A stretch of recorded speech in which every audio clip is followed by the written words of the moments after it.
Welcome again, folks. I would like to welcome our official party to the stage and the podium.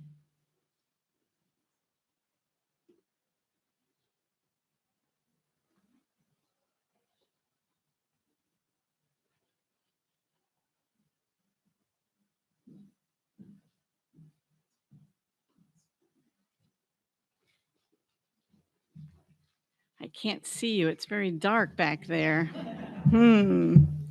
That's suspect. Y'all have to behave in the back there, all right? That sounded like somebody I know and love. Welcome, everyone, both here physically and virtual, to the Military Women's Memorial this morning. Thank you so very much for joining us today to honor America's servicewomen, past and present. And thank you, OptumServe, for joining us as our corporate partner in making this event possible. Let me also thank the Surgeon General of the Army, Lieutenant General Scott Dingell and Mrs. Dingell, for joining us today to celebrate America's servicewomen. I am retired Army Chief Warrant Officer 5, Phyllis Wilson, and I am enormously proud to be the president of the Military Women's Memorial, the very place where America says thanks to the military women. Words can never express the gratitude I feel every day to lead the Military Women's Memorial, the nation's only major memorial that honors the 3 million women that have defended this nation. And I am humbled to count myself among these legions of women and embrace the words of Marine Corps Lance Corporal Janice Hodge, who said, "I'm not a hero or anything of great interest, but the years that I served helped to protect our country and preserve peace. I am very proud to have served." Now this next one, I'm getting a little older. So I also embrace the words of World War II Women's Army Corps Corporal Nancy Hinchcliffe, who said, "If somebody came to me today and said they're taking old women, I'd go with them today."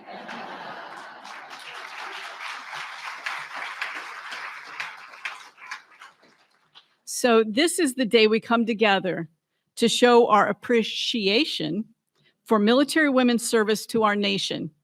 From the very earliest days as we fought to gain our nation's independence to the national security challenges we face today, women have served. Their individual and collective contributions have been and are critical to our national defense. 73 years ago today, President Truman signed Public Law 625, the Women's Armed Services Integration Act, which gave women a permanent place in the United States military, arguably one of the most consequential pieces of legislation related to women's military service in our entire history. While a major breakthrough for military women, its provisions would also have a major impact on the way women would serve until 2016, nearly 70 years later, and the impacts were not always positive. For example, women could only be 2% of the military force. The highest grade a woman could achieve was 05, lieutenant colonel or commander. Now, they could be temporarily appointed to 06 if they were serving as a chief of the women's component. But if they returned to any other position within the military, they returned back to the rank of 05. Women were prohibited from serving aboard combat ships and aircraft, which the services interpreted as all ships and aircraft, except those related to the medical arena. And this did not change until the mid-1990s. And there were other provisions relating to ground combat and rules prohibiting benefits to dependents such as housing and allowances, and mandatory discharge if you became pregnant while in the service. Nonetheless, the Women's Armed Services Integration Act was landmark legislation and was a significant crack that would eventually break wide open that glass ceiling. Thank goodness. So today, we celebrate the foresightedness and wherewithal of folks like Congresswoman Margaret Chase Smith, Generals Bradley, Eisenhower, and Vandenberg, and Admiral Denfield, who shaped and led that legislative effort. And the courage and persistence of women like Women's Army Corps Director, Colonel Mary Halloran, and Navy Wave Director, Captain Joy Bright Hancock, who stood up against the naysayers. We are in good company today, as 11 states across the country have recognized the importance of Women's Armed Service Integration Act and Servicewomen's Extraordinary Contributions by designating June 12th as Women Veterans Day. Even the Barclays Building in Times Square is showing its pride in America's military women by featuring today a day-long collage of images and shout-outs to our servicewomen. So happy that Women Veterans Appreciation Day is recognized. Along with all the accolades and tributes to the selfless service of America's military women comes the serious side of military service and the nation's obligation to the health and well-being of these women, because addressing servicewomen's health is a matter of national trust, as well as national defense and readiness. That is why the Military Women's Memorial is proud to use the 73rd anniversary of the event to showcase the remarkable contributions during peace and war of America's military women, to highlight the obligations of a grateful nation for their health and well-being, and to bring together the government, the military, veteran service organizations, and the private sector to meet those obligations. I'm honored to introduce our first speaker, retired Army Lieutenant General Patricia D. Horoho. General Horoho, oh, wait, I can't just do that. You got to wait 2 pages for her. So sorry. She's kind of a big deal. General Horoho is the Chief Executive Officer of OptumServe and the end-to-end federal business of Optum and United Health Group. Under her leadership, OptumServe emerged as the nationally recognized thought leader for its expertise in the management of COVID-19 testing, and now serves as the operational arm for United Health Group's philanthropic support to citizens living in vulnerable communities. The General's distinguished professional career includes 33 years of military service, culminating as the 43rd Surgeon General of the Army, and at the same time, because that wasn't enough, she was the commanding general of the United States Army Medical Command. And she's an expert in healthcare transformation, probably transportation too, it's logistics, right? For all the logisticians in the house, transportation. She does. She moved the entire, She moved the entire Army medicine organization from a disease model of care to a system for health, implementing groundbreaking and long-lasting initiatives. She has served and led during pivotal moments in Army medicine and in defense of the nation. She's a combat veteran, a distinguished professor at the Uniformed Services University of Health Sciences Graduate School of Nursing, the recipient of many, many, many honors from both the private and public sector. I won't read them because we'd be here till tomorrow, as well as many military awards and decorations. I've had the distinct pleasure of knowing General Horoho as a military colleague and friend for several years. And for nearly as many years, we've been talking about a distinctive item that distinguishes those women who've worn the uniform of our nation. We'll learn a little bit more about that later. So without further delay, I'm honored to invite to the podium, representing the private sector arm of Women's Health, the CEO of OptumServe, retired General, Army Lieutenant General Patty Horoho, who is also a member of the Military Women's Memorial. You could have just said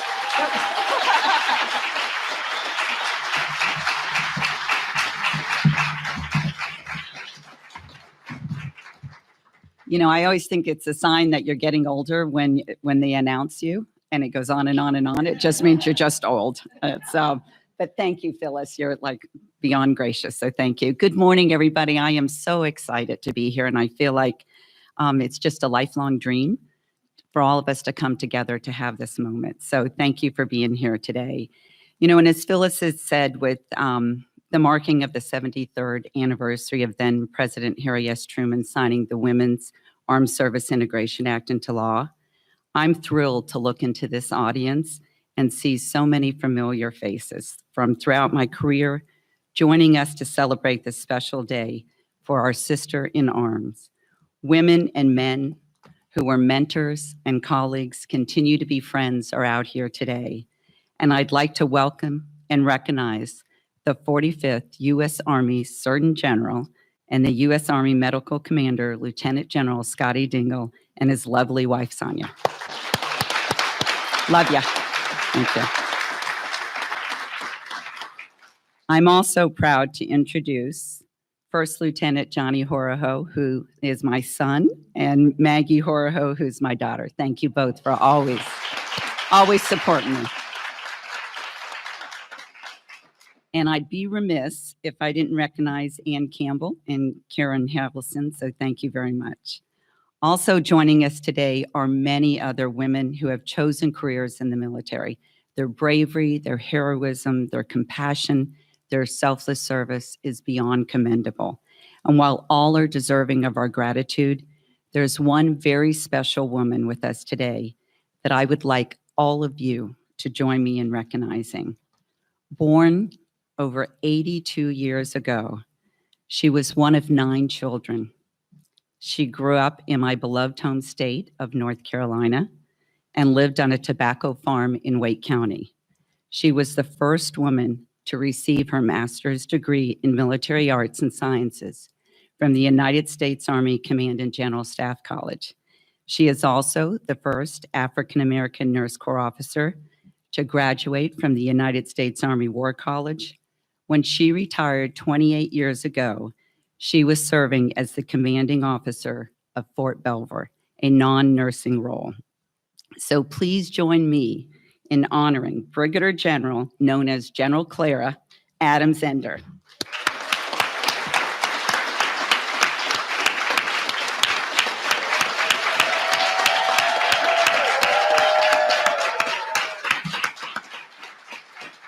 Love ya. And at 82 years old, she was out there giving shots for COVID during this period of time. So be careful on your way out because she may just be shooting you whether you've had it or not. But my humblest thank you for all of you for coming here today and showing your support of our military men and women. Because of this law, I can proudly say that I'm a veteran. I was privileged to have served in the United States Army for more than 33 years, following the footsteps of brave women who served before me. During my career, I had the honor to serve as the 43rd U.S. Army Surgeon General and the commander of the Medical Command. In both of these positions, I witnessed the very best of young men and women who raised their right hand to support our democracy. With military service comes a great deal of pride and camaraderie, and I recall the sense of pride my father, who served in World War II, Korea, and Vietnam, had when he'd be out. And someone would recognize the baseball cap that he had with the 3 insignias of the war. And invariably, someone would come up and say, thank you for his service. It was these moments that my dad would sit up a little taller in his wheelchair. He'd hold his head a little higher and he'd smile a little wider. You could see the pride on his face when he was recognized for his service. Those moments also brought me and my family a sense of joy and pride that even years after his service, he was still honored for serving his country. And so it weighed heavy on my heart for years, more than 15 years, that there was nothing comparable for female veterans and active duty military to wear that would show others they too have served or are serving our country. That was my purpose in working with the acclaimed jeweler, Ann Han, there's no one that I have to explain who Ann Han is worldwide. But in creating the brooch I'm proudly wearing today, and which we will be unveiling later in this program. This brooch represents the women of valor who proudly have worn or wear the uniform of our country. The brooch is a forget-me-not flower that is purple to represent a composite of all military branches of service, signifying joint service. At the center of the brooch is a beautiful pearl that represents femininity, and the center star and the V on the tips of the leaves represents valor. I am incredibly proud and grateful that we are able to introduce this beautiful brooch as a symbol of respect and gratitude for our military women and veterans. The power of a simple thank you serves as a human connection with others. And it is through that connection that we are honored as someone who has served this country. Perhaps more importantly, in that moment, we are sisters in arms, truly seen by others, which leads to tremendous healing as it fosters unity and a sense of belonging. I hope this brooch will also serve as a conversation starter. You each have a story to tell others, and you must all realize how your story may change and inspire a young girl or a young boy to follow in your footsteps. Whether it is a younger relative who may look at you as a mentor or a casual meeting in which you can offer guidance to someone else at a critical point in their life. As we all know, our service to others does not end when we take our uniform off for the last time. A commitment to a person's health journey also does not end when we leave the military. Throughout my career, I was motivated by the bravery of military women and men to transition from a disease model of care to a system for health. During active duty, servicemen and women must be at their peak performance for optimal health. This was especially important when looking at the military through the lens of a woman. The impact of deployment on a female soldier, sailor, and Marine is unique. Even common hygiene practices can become complicated for women on the battlefield. Women are a fundamental and expanding part of our nation's military, representing about 16% of active duty military personnel. We must grow our understanding of the challenges and the opportunities facing servicemen in an effort to better support them. This commitment to improve the health of our veterans and active duty military remains a paramount concern as the CEO of OptumServe. I recognize that we have the unique privilege and immense privilege of being part of this health journey. We're committed to continuing helping women and men lead healthy lives after they transition back to civilian life. As more women choose to serve this country, it becomes imperative that we support women's health with whole person model of care, which means mentally, physically, spiritually, emotionally, financially, and vocationally. A great nation such as ours needs to recognize the sacrifices of those who defend our freedoms each and every day. Please also remember to honor and recognize your fellow veterans. All of us share a common bond that is unique and very special. You may never know the profound difference you make in another's life at the moment when it's needed most. An expression of gratitude can and will mean a great deal to those who are recognized. That is why today, on this very special Women's Veterans Day, I want to thank all of you who have bravely served our country or are serving, and to your families who have served through their sacrifice and unwavering support. May God bless you. May God bless the United States of America. Serving together, honored to serve. Thank you.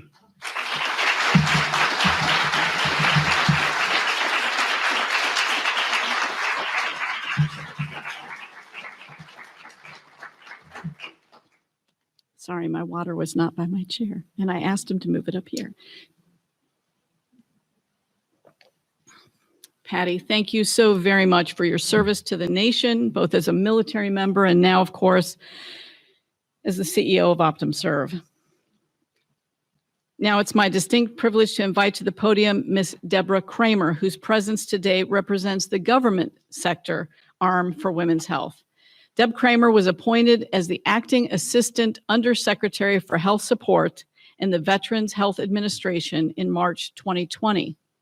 In this role, she serves as the principal advisor to the Undersecretary and Deputy Undersecretary for Health and is responsible for leading the Veterans Health Administration's healthcare environment and facilities programs, procurement and logistics, healthcare technology management, the Veterans Canteen Service, and the VA's logistics redesign program.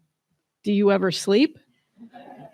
She has served with the VA since 2012 in a number of leadership roles, and prior to that, she was the Chief Medical Systems Acquisition at the Joint Program Executive Office for Chemical and Biological Defense in the Department of Defense. She is a charter member of the Military Women's Memorial, former active duty Army Medical Service Corps officer, but she began her military career as an enlisted combat medic and operating room technician. A combat veteran, she served with the 85th Evacuation Hospital during the First Gulf War. Please welcome Ms. Deb Kramer.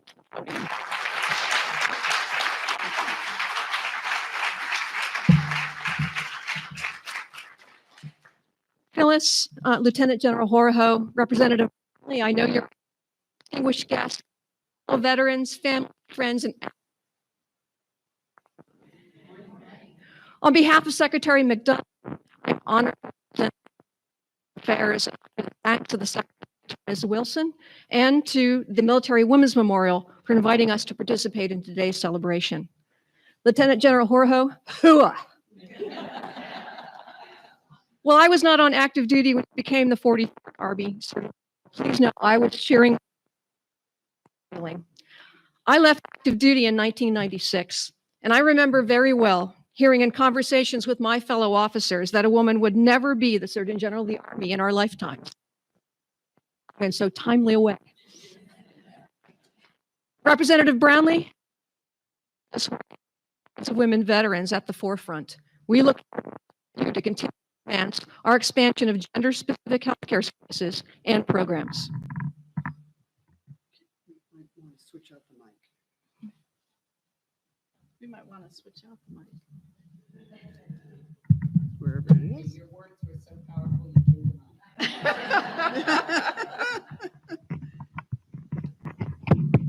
There we go. Okay. Sorry. Here you go. That is why I don't use a wireless keyboard.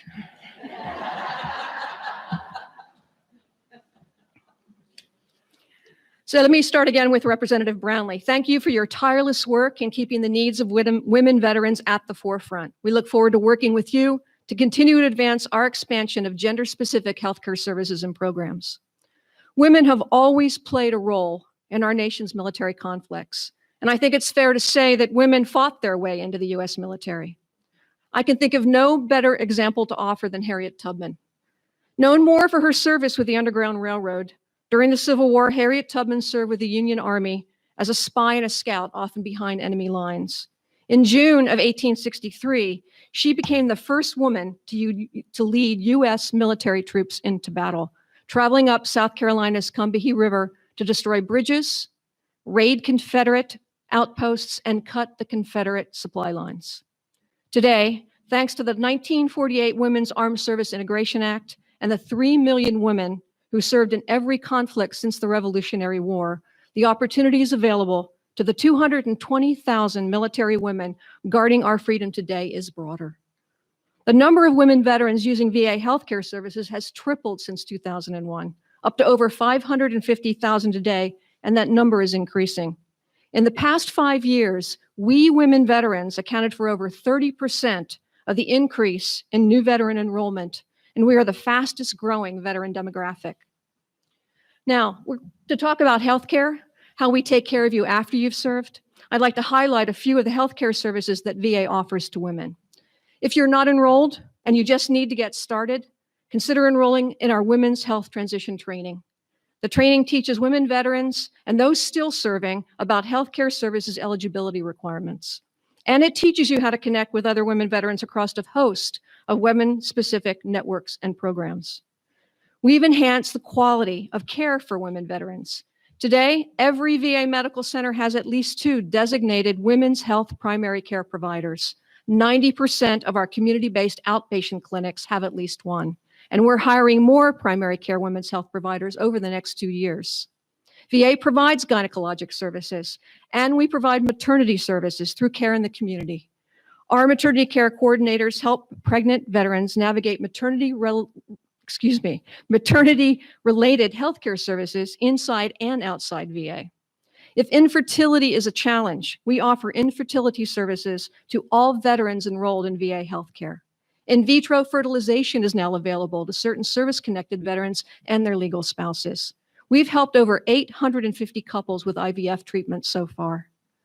Expansion infertility care, including assisted reproductive technology, is part of the recent initiative by Representative Brownlee to expand service eligibility to any veteran and/or partner who needs infertility care to achieve a pregnancy. So thank you, Representative Brownlee. Access to mental health care is critically important.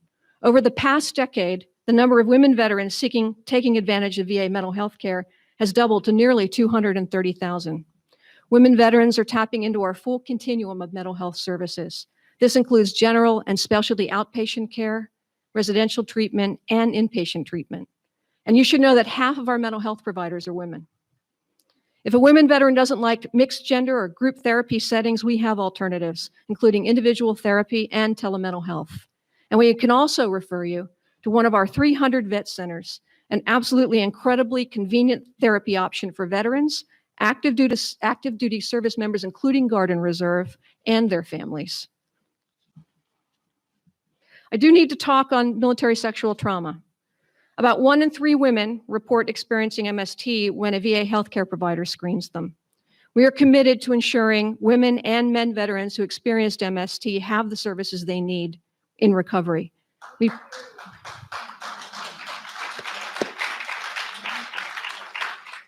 We provide free treatment for any mental or physical health condition related to MST.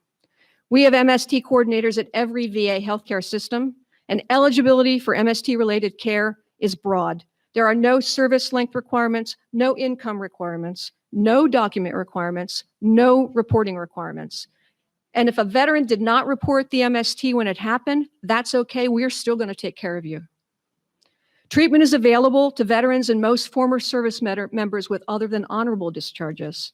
And even if a veteran is not eligible for other VA care, they may be eligible for MST-related care.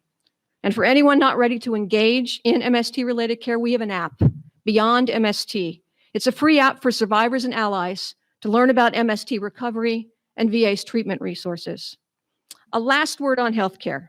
I can't talk about healthcare without talking about COVID vaccinations. We're offering COVID vaccinations to you, your spouses, your kids, and your caregivers, any veteran, anywhere. You don't have to be in the system. Altogether, we vaccinated over 3.2 million people.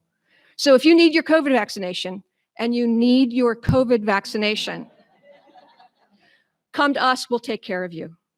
All of these benefits, services, and initiatives exemplify Secretary McDonough's vision for VA and veterans. It's a vision based on 4 fundamental principles: advocacy, access, outcomes, and excellence. VA is the leading advocate for you, your families, caregivers, and survivors. You made your down payment, sometimes in blood, sometimes in invisible wounds, and your sacrifices earned you the care and services we provide. We owe you timely access to these resources, world-class healthcare, benefits, and a final resting place that's a lasting tribute to your service. Veterans' outcomes, your outcomes and experiences drive everything we do. That's why we measure your trust in us. Veteran trust in VA healthcare rose to 90.1% in May of this year. That's pretty good. We're going to do better. We continually seek excellence in all we do for you, leveraging the strength of diversity that defines the veteran population, our VA workforce, and the nation. That means every person entering a VA facility must feel safe, free of harassment and discrimination. Diversity, equity, inclusion, and access are fundamental to everything we do.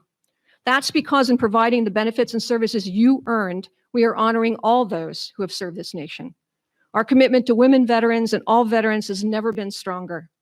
God bless our troops, our veterans, their families, caregivers, and survivors, and may VA always give you our very best. Thank you.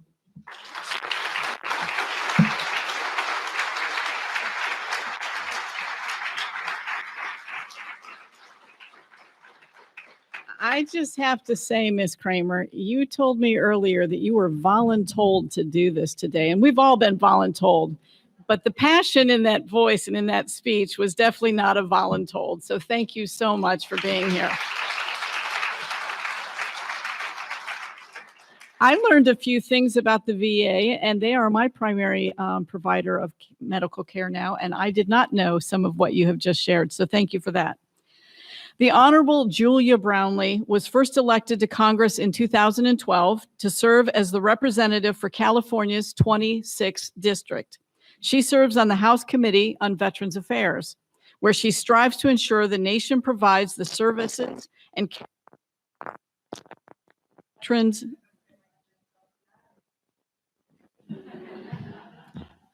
Too much energy up here. Yeah. What happens with every plan, sir? I don't know. How is that? Do I need it if I'm close? We're good? I'm just closer to it. How's that? It fails on first contact every time. Okay. So Julia Brownlee, representative, 26th District, California. She serves as the chairwoman of the House Veterans Affairs Subcommittee on Health. You're breaking up.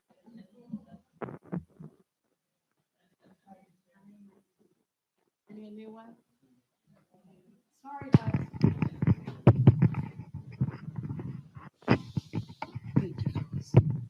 Okay, we're going to keep going. In this capacity, Representative Brownlee focuses on improving veterans' access to mental and physical health, improving services for female veterans, and helping service members transition from the military to the VA healthcare system. One of her signature achievements was passing her Female Veteran Suicide Prevention Act in 2016, requiring the VA to collect data on women veterans in order to identify best practices, programs, and services to ideally end female veteran suicide. She also secured passage of the Deborah Sampson Act, the most comprehensive legislation for women veterans in a decade. The bill, which was signed into law in January 2021, helps address the inequities and barriers that women veterans face when accessing VA care and benefits. She is the co-chair of the Reinvesting in Our Returning Heroes Task Force and is the founder and chairwoman of the committee's Women Veterans Task Force. She was named Hillvet's Legislator of the Year in 2018, as well as the IT Now Pioneer Award for her work expanding telemedicine at the VA.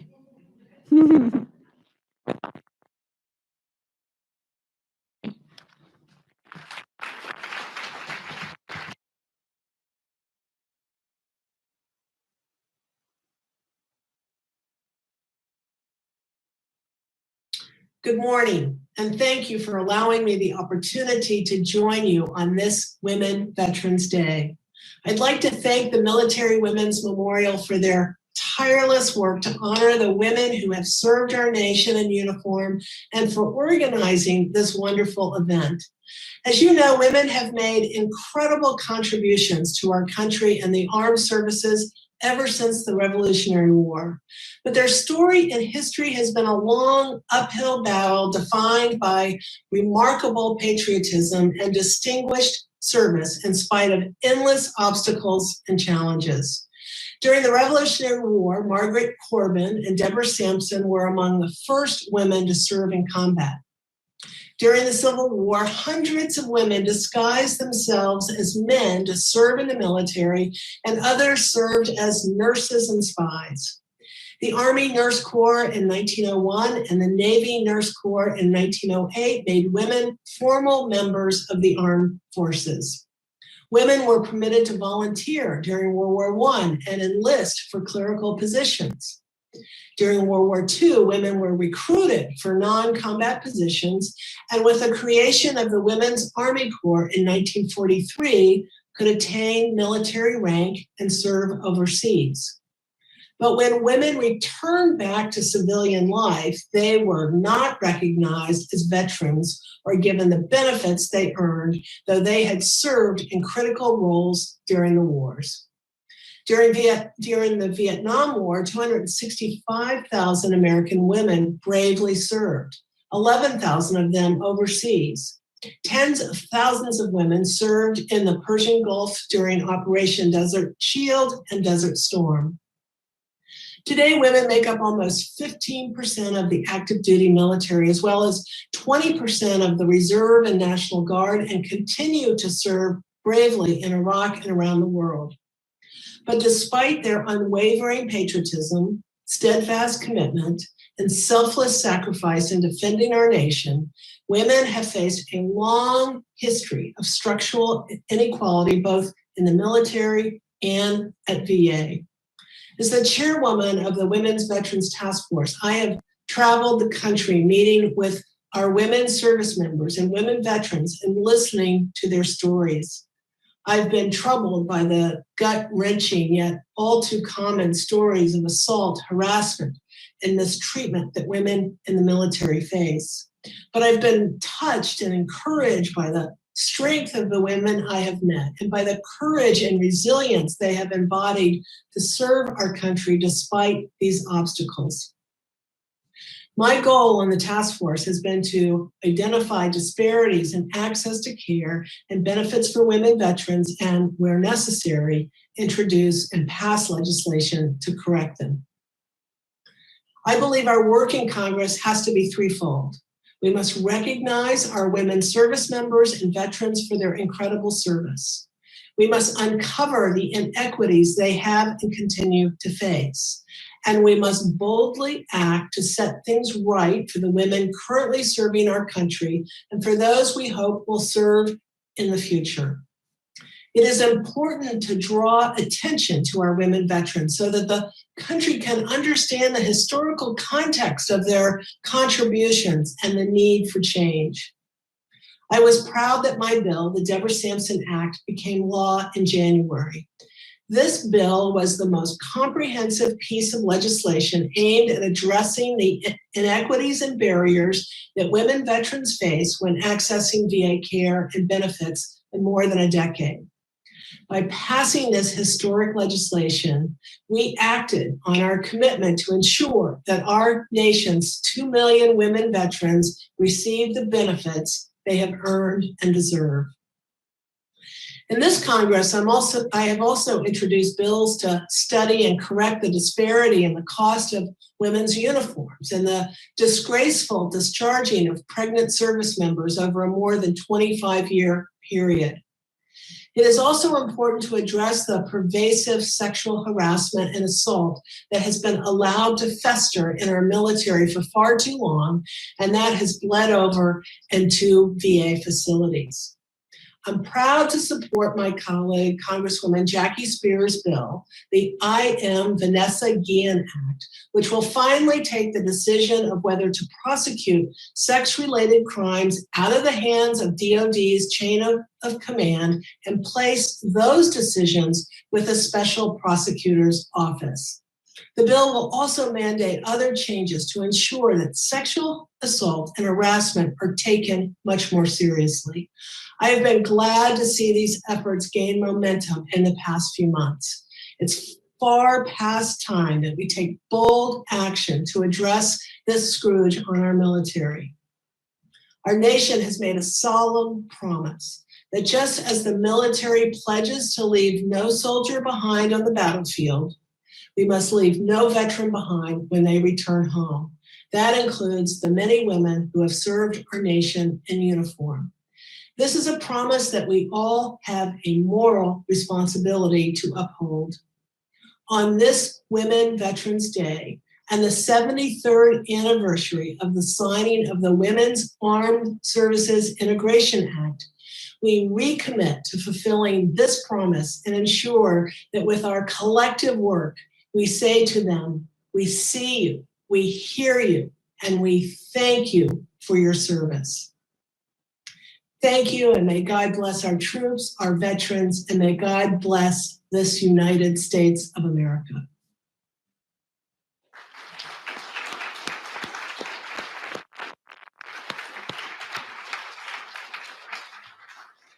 We are immensely grateful to Congresswoman Brownlee for taking the time to record that, and we look forward to welcoming her back here again soon. She was here just last month for a Congressional Women's Caucus wreath laying out front of the memorial. I mentioned earlier that General Horoho and I have been talking for some time about that distinctive item that distinguishes women who've worn the uniform. It's a unique item, and we're going to move forward with that. To bring that vision, as we said, General Horoho has had a past relationship with Ann Hand, and Ms. Hand is the founder, obviously, of Ann Hand LLC. Her designs have been worn by some of the most powerful and influential women and men in the nation. If you watch the inauguration, when Lady Gaga sang the national anthem, that big bird pin on her, I believe that was an Ann Hand. No? No, it wasn't. Oh my goodness. It was beautiful. I wanted it to be yours. In 30 years, Miss Hand custom jewelry for the White House, the Congressional Medal of Honor Society, the Departments of State, Defense, the Boy Scouts of America, American Red Cross, the Smithsonian, and so many more. She has also designed pieces for 4 presidential libraries. And her work has been highlighted in publications such as Life Magazine, USA Today, The Washington Post, People Magazine, and they've been featured on special segments on NBC's The Today Show. Passionate about telling American history in a wearable art form, Miss Hand's inspiration for her jewelry is drawn from America's rich history. Past and present, she began her business in 1988 working out of a small cottage in the garden of her home, and she opened her salon in Uptown Georgetown in 2001. Please welcome to the stage America's jeweler, Ann Hand.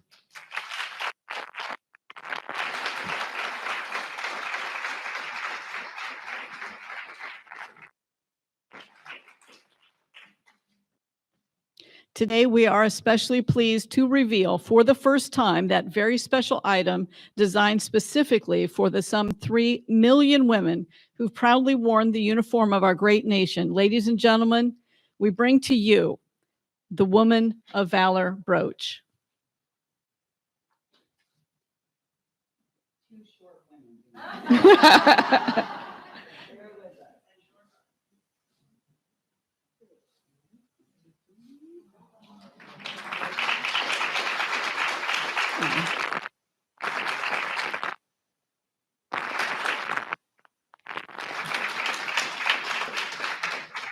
I think it's lovely. And we're going to ask you to just stand tight for a moment while I walk through this. Throughout history, women have worn brooches to make a statement or to represent a cause close to their heart. This brooch was thoughtfully designed to celebrate America's military women and recognize their patriotism,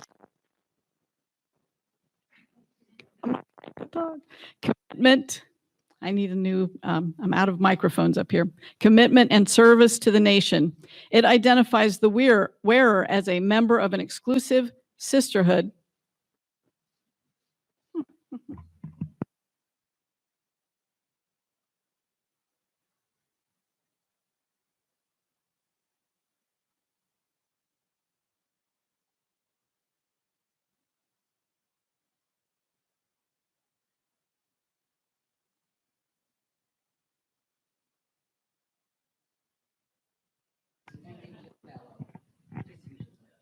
Just be loud. Use that NCO voice that I once had. I'll try. It identifies the wearer as a member of an exclusive system, an American servicewoman, woman of valor. The brooch features that hand-painted enamel forget-me-not flower with purple petals for joint service. At its center, the white pearl represents not only femininity, but also loyalty and integrity. The gold-plated center star and letter V on the tips of the leaves represents the valor. This exquisite brooch signifies recognition of and honor for her service. Thank you, Ann Hand, for your vision and your talent. And thank you for honoring America's military women in this way.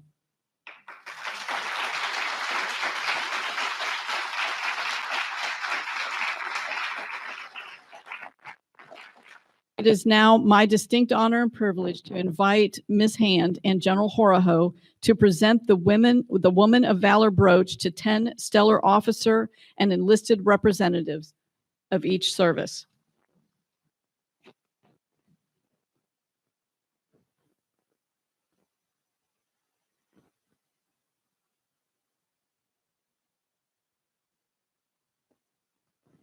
May I say something?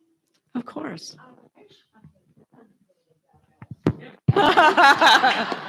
So do I. As a jeweler, all I could think of is it had to be made out of plaster of Paris. Otherwise, she couldn't have worn that huge piece of metal. Straight. And you know what Lady Gaga said? She would have worn her pin as well. Yeah. Maybe we'll get one special made now. Our first recipient is retired Army Captain Dawn Halfacre.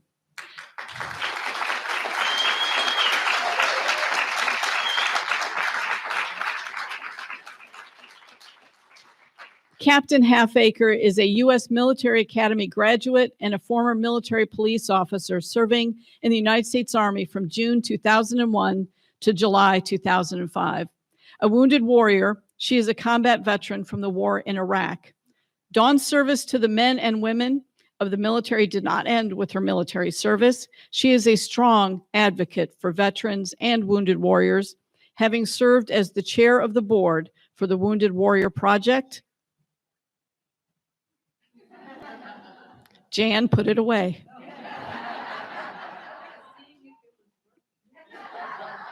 This is our board chair. This is my board chair. Major General retired Jan Edmonds. Thank you, ma'am. You get a shout out for that. Captain Halfacre is a member of the USO Board of Governors, the Reserve Forces Policy Board, and the Board for Thanks USA, among other boards and organizations.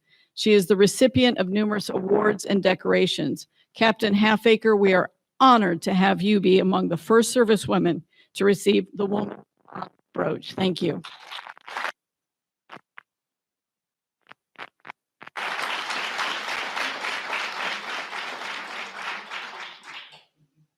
Oh, we're switching.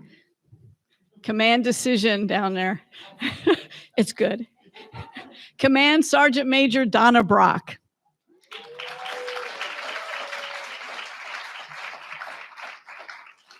Sergeant Major Brock retired from the United States Army in 2015 after 36 years of service.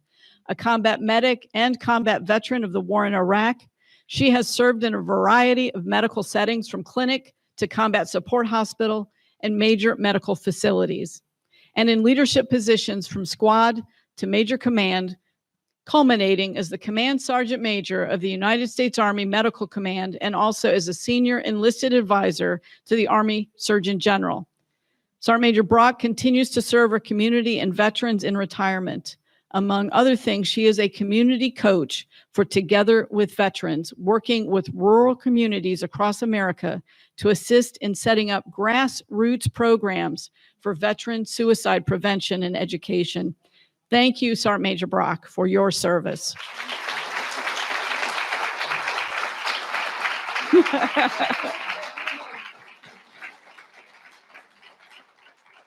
Former Marine Corps Major Catherine Sudhoff.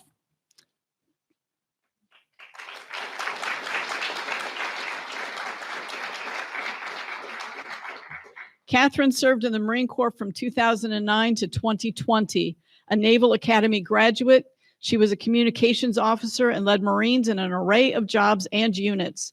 She was one of the first women assigned to the 2nd Assault Amphibian Battalion, 2nd Marine Division, and the first woman to have company command in that battalion. A combat veteran of the war in Afghanistan, she was also a Department of Defense Congressional Fellow and is a Harvard Graduate School alumnus. She's the member, that was oohs and ahs. Not about being a Marine, hoorah. No, Harvard. She's a member of the Truman National Security Project's Defense Council, and Kate currently serves as Defense Policy Advisor for a member of the U.S. Senate. Thank you, Kate, for your continued service.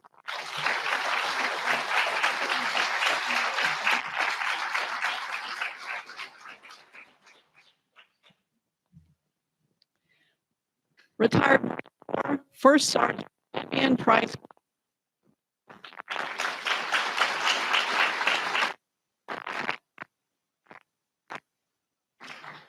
Vivian served in the Marine Corps and Marine Corps Reserve from 1979 to 2004. A communications and electronics specialist, she is a combat veteran of the First Gulf War, as well as Operation Iraqi Freedom, serving in Kuwait and Iraq, where she deployed as the first sergeant of her bulk fuel company unit, the first woman to hold position.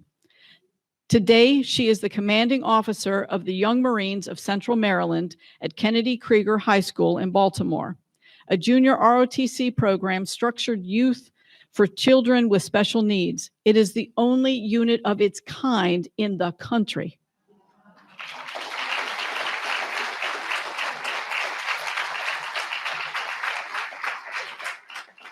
First Sergeant Price Butler is the 2013 Young Marine National Adult Volunteer of the Year.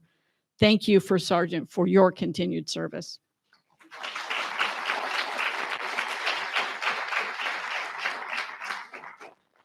Retired Navy Nurse Corps Captain Christine Bolt.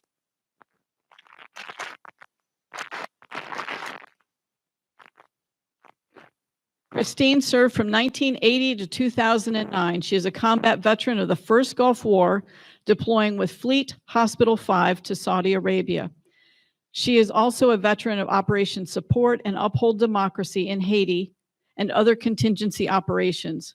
Her exemplary service took her from clinical nurse to senior staff executive. She continues to serve in retirement as a School of Nursing adjunct professor, and she is a passionate community volunteer for the Honor Flight Network, the United Service Organization, the USO, and the Navy Nurse Corps Association, where she served as president from 2019 to 2020. Captain Bolts also serves veterans and their families as an Arlington lady at Arlington National Cemetery. Thank you, Captain Bolts, for your service.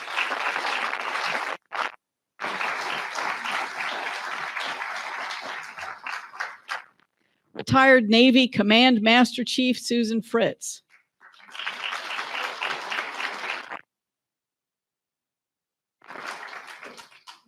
Susan served in the United States Navy from 1974 to 2004, retiring as the Chief of Naval Operations, Command Master Chief for the Naval District of Washington. A veteran of the First Gulf War, she was selected as the Command Master Chief for Sea Control Squadron 22 and deployed on board the aircraft carrier USS Eisenhower, the first combatant ship with women on board. After retirement, she worked for the Navy, its sailors, and their families as the Deputy Director for Pastoral Services. Today, Command Master Chief Fritz continues her charity work as an ordained deacon in the Episcopal Church. She is the former chairman of the board for Our Place Waldorf, the local soup kitchen, and treasurer and chaplain for Warfighter Advance. Thank you, Command Master Chief Fritz, for your service.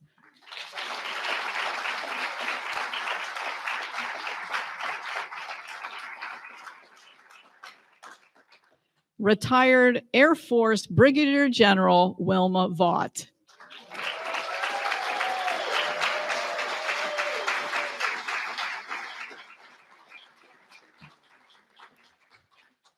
Now, General Vaught really doesn't need much of an introduction here.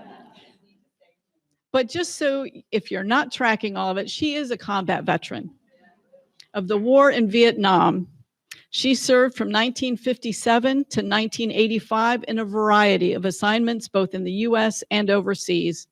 For many years, she was one of the nation's most highly decorated military women and the only woman for some 22 years to achieve general officer rank in the comptroller field. At the time of her retirement in 1985, she was the senior ranking woman on active duty.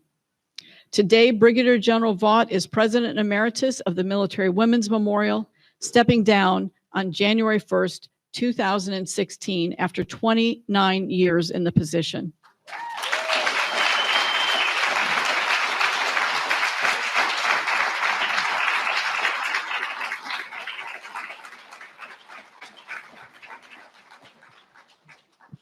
Under her leadership, the nonprofit foundation built and operates this extraordinary women's memorial we're in today, and we call it the house that Wilma built.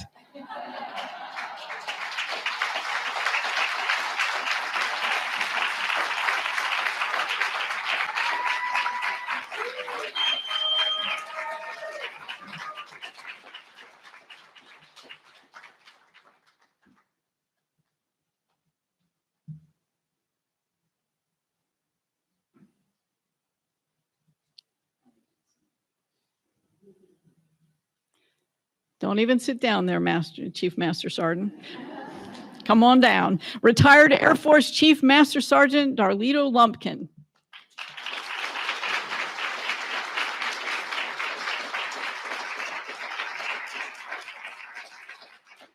Chief Master Sergeant Lumpkin served from 1966 to 1993.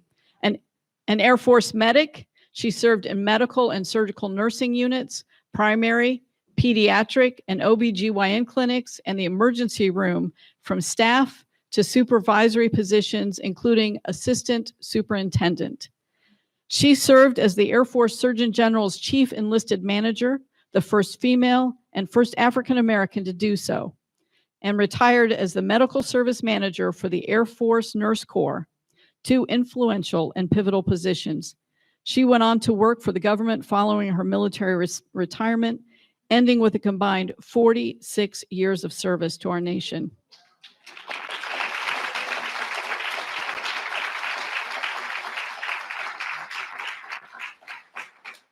Today, Chief Lumpkin volunteers with her church, arranging transportation for residents at local nursing and rehab centers, and she volunteered at a local soup kitchen until that location was closed due to lack of funding. So I would guess, steer clear, because exception afterwards, she may be finding somebody that can help open that soup kitchen again. Thank you, Chief Lumpkin, for your service to the nation.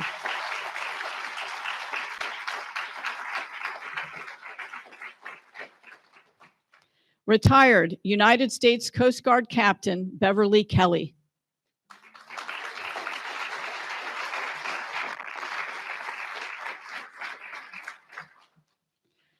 Captain Kelly served from 1976 to 2006. Captain Kelly is a Coast Guard icon. Coast Guard first assigned. I need another microphone. She was one of the two female officers selected for deck.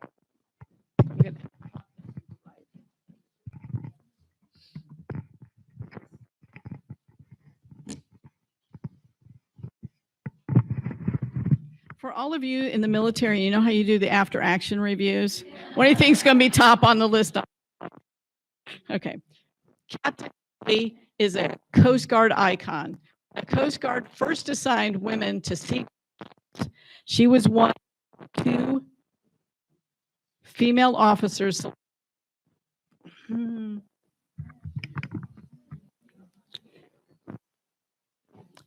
Stick with it, right? That's what you say, right? Soldier on. She was one of the two female officers selected for deck watch officers on the Coast Guard cutter Morgenthau. She was the first woman to command a U.S. military vessel when she took command of Coast Guard cutter Cape Newigin. She was also the first woman to command both a medium endurance cutter and a high endurance cutter.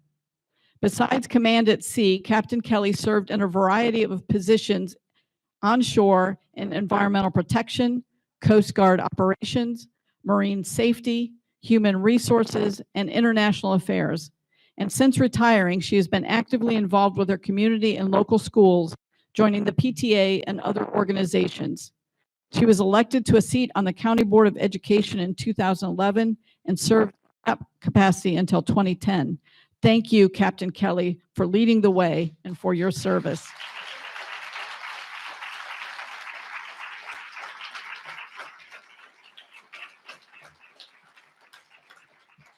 And last, but certainly not least, is retired United States Coast Guard Port Security Chief Petty Officer, Sandra Mitten.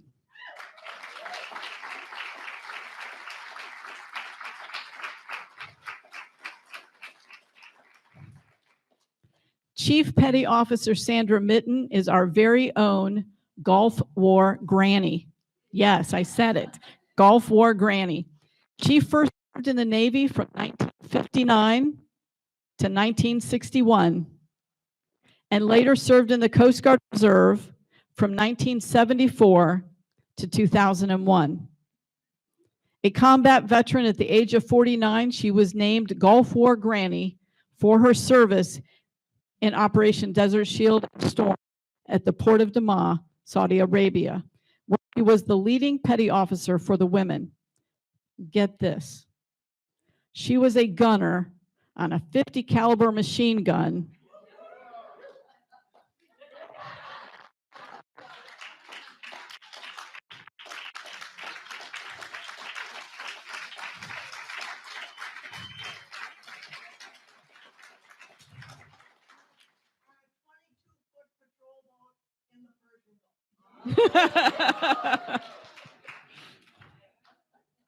This was the first Coast Guard Reserve unit ever to be activated, and they definitely saw some service. Following the war, Chief Petty Officer Mitten represented the Coast Guard at the National Veterans Day ceremony. She also has a statue in her image titled Grandma Gunner at the Veterans Museum in Madison, Wisconsin. Chief Mitten remains active in our community and with veterans. Thank you so much, Chief Petty Officer Mitten, for your service.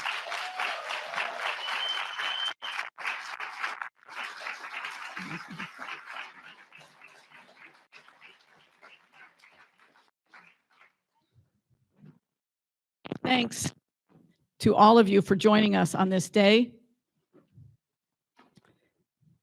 for the very first Women Veterans Appreciation Day. Use that hashtag, please. It's up there. Steal that. Your very presence here today demonstrates your appreciation for military women. So on behalf of my fellow sisters in service, I say thank you. We truly appreciate you appreciating us. And now that the brooch has been unveiled and gifted to the first recipients, you too can show your pride as a military woman or your appreciation for a military woman. Brooches are available for sale exclusively in the Military Women's Memorial gift shop and online. Please join us in the gallery for the reception. And again, I encourage you to meet our Women of Valor and to take the opportunity to visit our newest exhibits here in the memorial. The Color of Freedom, honoring the diversity of America's servicewomen, was unveiled in March to kick off Women's History Month. And our newest exhibit, Summer with the Arts, Healing, Family, Freedom, is a collaboration with 3 veteran-centric nonprofit organizations, Uniting Us, Community Building Art Works, and the Armed Services Arts Partnership, and was made possible by our great corporate sponsor for this program, OptumServe. Exhibiting artists are active duty and veteran service members and their families. One of the pieces on exhibit in our display was done by an 8-year-old girl, and the oldest person that did a piece of art is a World War II veteran. Most of the pieces are available for sale, and all of the proceeds, should you purchase that, goes 100% to that artist. Again, thank you for coming, and please join me in the gallery for refreshments. Thank you so much for honoring our women in service today. God bless us.